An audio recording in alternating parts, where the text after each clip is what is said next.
Il est un peu plus de 10 heures, le 18 novembre 2022, lorsqu'Elizabeth Holmes, une riche milliardaire de la Silicon Valley, est condamnée à 11 ans de prison. Elle, qui était la plus jeune milliardaire de la Silicon Valley à ne pas avoir hérité de sa fortune, a construit son empire sur du vent, entièrement sur du vent. La fondatrice de la start-up Theranos, qui promettait de révolutionner le monde des tests sanguins, aura finalement été arrêtée pour fraude. Après avoir menti aux investisseurs de sa société, vendu du rêve à des millions de personnes et détourné plus de 700 millions de dollars, elle finira sous les verrous devant les yeux médusés des plus grands entrepreneurs. Pourtant, cette start-up avait tout pour réussir. Laissez-moi vous raconter l'une des histoires d'un des échecs les plus passionnants jamais vécus sur Internet. Lancée dans le domaine des technologies de la santé dans le début des années 2000, elle faisait une promesse simple: diminuer le prix des tests sanguins en faisant des tests complets à partir de quelques gouttes de sang sans même avoir besoin de piquer les patients. Créée par une jeune de 19 ans qui incarne à la perfection le rêve américain. La start-up était déjà valorisée à plus de 9 milliards de dollars en 2015, jusqu'à ce que la situation lui échappe totalement. La fondatrice de Theranos, qui voulait révolutionner les tests sanguins, condamnée à 11 ans de prison pour fraude. Theranos, la trahison qui hante toujours la biotech. Mais alors comment on en est arrivé là? Comment est-ce qu'une entreprise qui a retourné la Silicon Valley et fait rêver les plus grands investisseurs a-t-elle pu faire autant de chemin, alors qu'en réalité, elle n'était qu'une fraude très bien organisée? C'est ce que nous allons voir dans cette vidéo. Bienvenue sur ma nouvelle chaîne YouTube, Noah Grand Format, dans laquelle je vous prépare uniquement des énormes documentaires sur des histoires angoissantes, mystérieuses ou passionnantes. Abonne-toi pour être sûr de voir les prochains épisodes. Je vous préviens, j'ai redoublé d'efforts et préparé une toute nouvelle équipe pour vous proposer des documentaires absolument inouïs. Bref, comment cette femme, du nom de Elizabeth Holmes, a tout perdu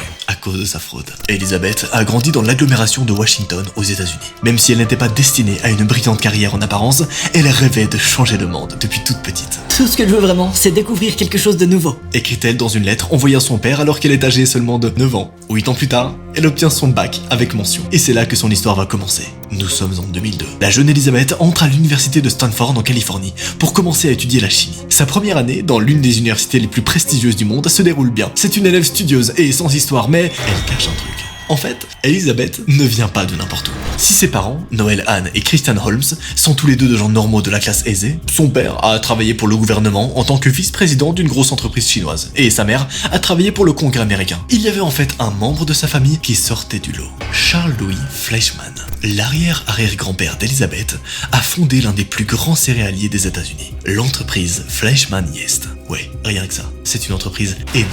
Bon, j'imagine que vous la connaissez pas en France, mais le mec pèse vraiment de ouf. La petite Elizabeth a donc l'esprit entrepreneurial dans le sang. Et sans le savoir, elle s'apprête elle aussi à construire un mastodonte. Un mastodonte énorme qui s'écroulera des années plus tard, pour une erreur complètement stupide. Elle ne le sait pas encore, mais sa vie va bientôt changer du tout au tout. En plein dans ses études, la jeune universitaire a du mal à rester concentrée. Elle se sent bien dans son cours de chimie, mais elle voit bien plus loin que les autres étudiants qu'elle côtoie. En effet, c'est au cours de sa deuxième année d'études, en 2003, qu'elle va déposer un brevet pour un appareil de suivi et de dosage de médicaments directement intégré dans le téléphone portable. C'est là que le plus gros échec de la Silicon Valley va commencer. Comment est-ce qu'elle a bâti son empire? Elizabeth plaque tout et fonde sa start-up Theranos, devant la surprise des professeurs et de ses camarades. Au départ, l'entreprise ne propose pas encore le service sur lequel Elizabeth va faire toute sa fortune. La jeune entrepreneuse dépose un brevet pour la création d'un bracelet censé faire des tests sanguins et délivrer des doses de médicaments adaptées en temps réel aux utilisateurs de l'outil. L'idée est novatrice à l'époque où le secteur médical commence à être surchargé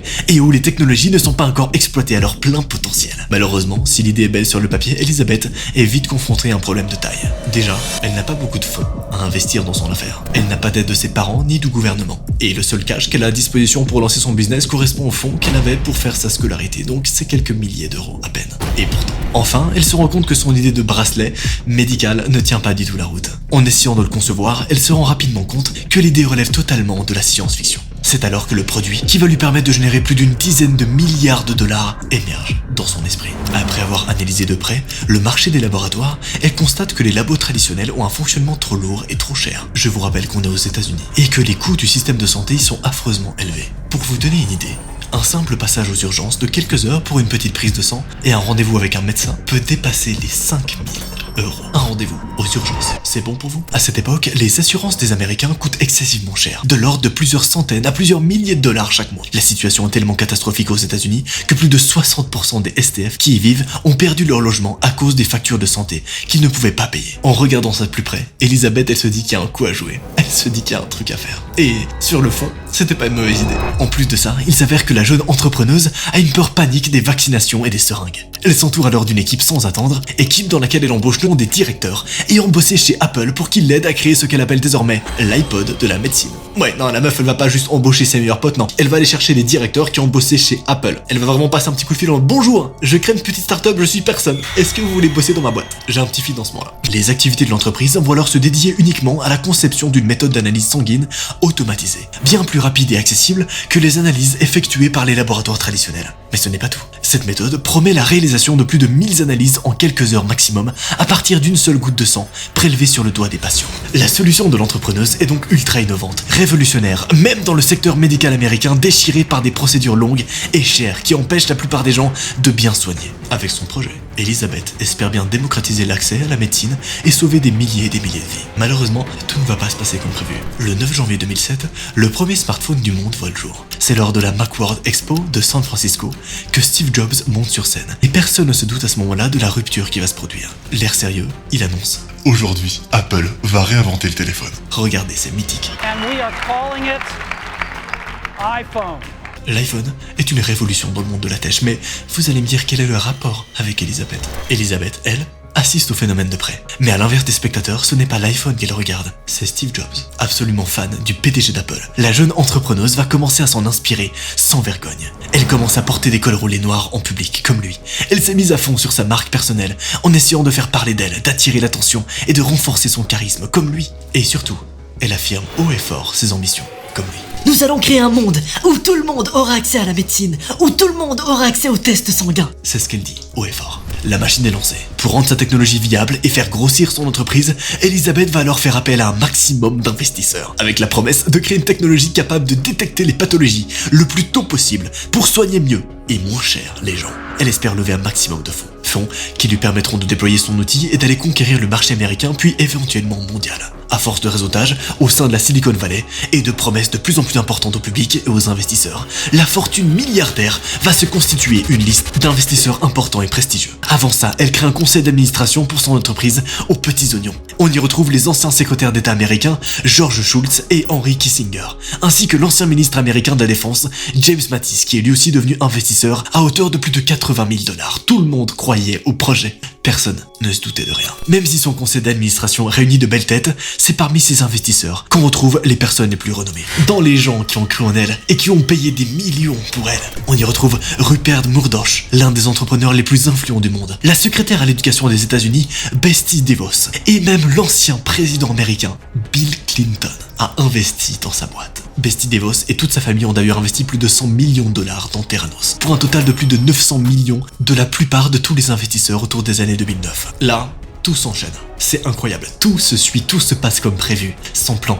se déroule sans aucune faille. La capitalisation de la start-up atteint les 9 milliards de dollars. À la même période, Elisabeth casse les records en devenant la plus jeune milliardaire au monde sans avoir hérité d'une fortune. En effet, sa fortune est estimée à ce moment-là à plus de 3 milliards de dollars. En 2014, le magazine Forbes consacre sa une à cette femme et à l'empire qu'elle a construit.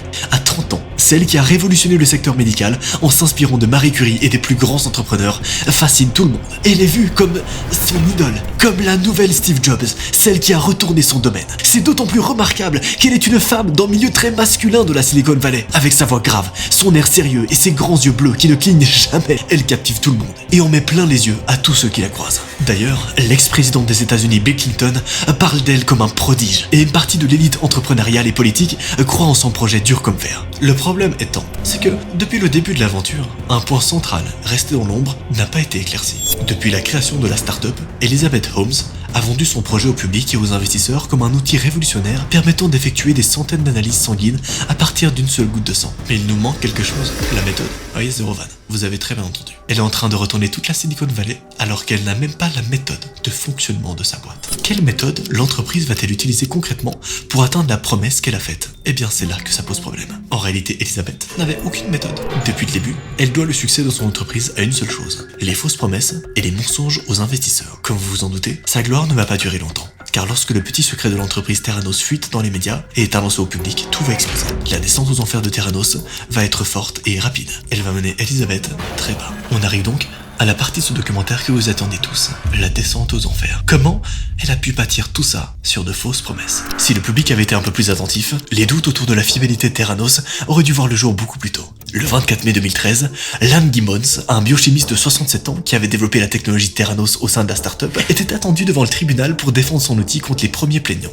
dont un client insatisfait de la technologie. Mais le 23 mai 2013, Lam Gibbons est retrouvé mort chez lui. Le verdict dira qu'il s'est suicidé quelques heures plus tôt. Comment ça? À l'époque, cet élément n'avait pas attiré l'attention des médias ni du grand public. Il n'avait pas non plus suffi à remettre en doute la crédibilité et la fiabilité de Theranos ainsi que sa technologie. Il faudra attendre 2015 pour que la situation dégénère vraiment. C'est au cours de cette année que les premiers doutes sérieux vont être émis sur la fiabilité supposée de la technologie développée par la boîte. Le système Theranos serait défaillant et ne se montrerait clairement pas à la hauteur de ses objectifs affichés par la start-up. Pire, les tests diagnostiques, supposément la promesse principale de la boîte, pouvoir faire ces tests-là en quelques heures à des milliers de personnes, seraient des faux tests. Ces tests mèneraient à des faux diagnostics. En gros, les gens commencent à réaliser que Elizabeth a vendu du vent. Elle n'a fait que vendre du rêve au grand public et aux investisseurs.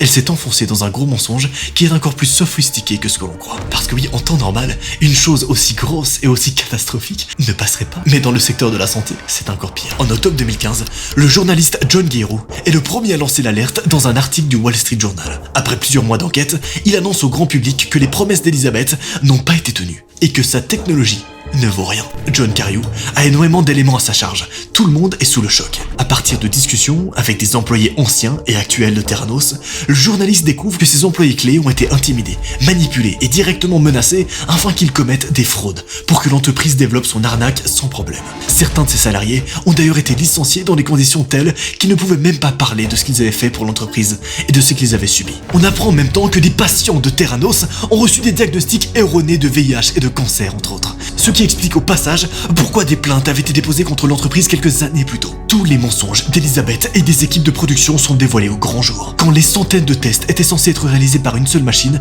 ils étaient en fait réalisés par plusieurs laboratoires missionnés directement par Theranos. En fait, Theranos n'a jamais inventé de méthode, non, ils ont juste sous-traité d'autres laboratoires qu'ils ont sous-payés. Comment ça? Quand l'entreprise disait faire 10 millions de dollars de chiffre d'affaires, elle n'en faisait en réalité que 100 000. Les résultats de tests ont été soigneusement manipulés, avec des informations déformées et faussées dans les documents destinés aux investisseurs et au gros public. Pendant ce temps, les poursuites judiciaires s'accumulaient contre Theranos. C'est même le partenaire actionnaire de Theranos, Walgreens, qui le poursuit en novembre 2016 en l'accusant de rupture de contrat. La marque exige plus de 140 millions de dollars. De poursuite en poursuite, de dénonciation en dénonciation, Theranos commence à crouler sous les accusations et les dettes. Le fait que sa technologie n'ait jamais été vérifiée par les experts indépendants est notamment ce qui est mis en avant. La descente aux enfers commence. Des inspections dans les locaux de l'entreprise révèlent des problèmes majeurs dans la gestion de leur laboratoire. En réalité, Theranos avait monté un système qui consistait à sous-traiter ses analystes à des laboratoires traditionnels tout en se vantant de les réaliser de façon indépendante. La PDG Elizabeth n'avait alors plus qu'à falsifier les documents et à cacher la vérité aux patients et au grand public. La valorisation de l'entreprise chute à une vitesse folle et les investisseurs, trompés, demandent à revoir leurs fonds sur leur champ. Pourtant, Elizabeth Holmes et son avocat tentent de rattraper la situation. Là, il y a une vraie guerre qui se met en place. Les avocats de Elizabeth font surveiller les sources de John Guerrero par des détectives privés. Ils recherchent les médecins qui avaient dénoncé le manque de fiabilité des tests pour faire revenir sur leurs témoignages. Et Elizabeth en personne tente de bloquer l'enquête du Wall Street Journal en soudoyant les propriétaires. Malheureusement, le mal est déjà fait.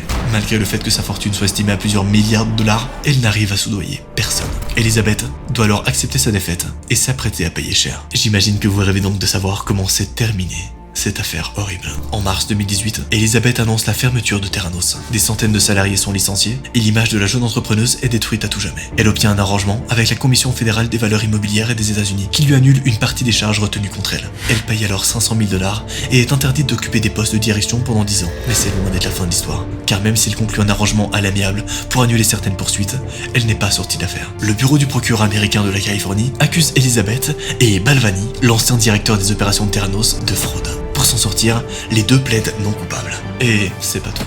Non, c'est loin d'être fini. Elizabeth va être sans pitié pour essayer de s'en sortir. Elle se présente comme la victime de Balvani, qui l'aurait forcé à avoir des relations sexuelles avec lui tout en créant des problèmes techniques au sein de l'entreprise. Il l'aurait apparemment contrainte à frauder en exerçant une pression morale et physique contre elle. Il faudra attendre ensuite 4 ans pour que l'histoire prenne réellement fin. L'histoire a pris fin l'année passée. Le lundi 3 janvier 2022, le tribunal la reconnaît coupable d'escroquerie. Elle est condamnée à plus de 11 ans de prison ferme le 18 novembre de la même année et entame sa peine en mai 2023. Cette histoire restera jamais gravée dans l'esprit de la Silicon Valley. Ce lieu mythique qui accueille des startups et des entreprises légendaires comme Apple, Facebook ou encore Google n'avait encore jamais connu un cas de fraude similaire. Pourtant, obsédés par les levées de fonds, certaines entreprises en plein développement peuvent être vite tentées de faire passer l'argent avant la satisfaction du client. Est-ce que ce genre de cas pourrait se reproduire à nouveau? Eh bien, je vous propose un truc. Vous cliquez juste ici pour vous abonner à cette toute nouvelle chaîne YouTube et vous activez la cloche. Et on se dit rendez-vous dans une semaine, à la même heure, pour un nouveau documentaire du même style que vous allez adorer. Ça fait 1 mois que je le prépare. Vous êtes clairement pas prêts. Sur ce, c'était Noah et passez une excellente soirée.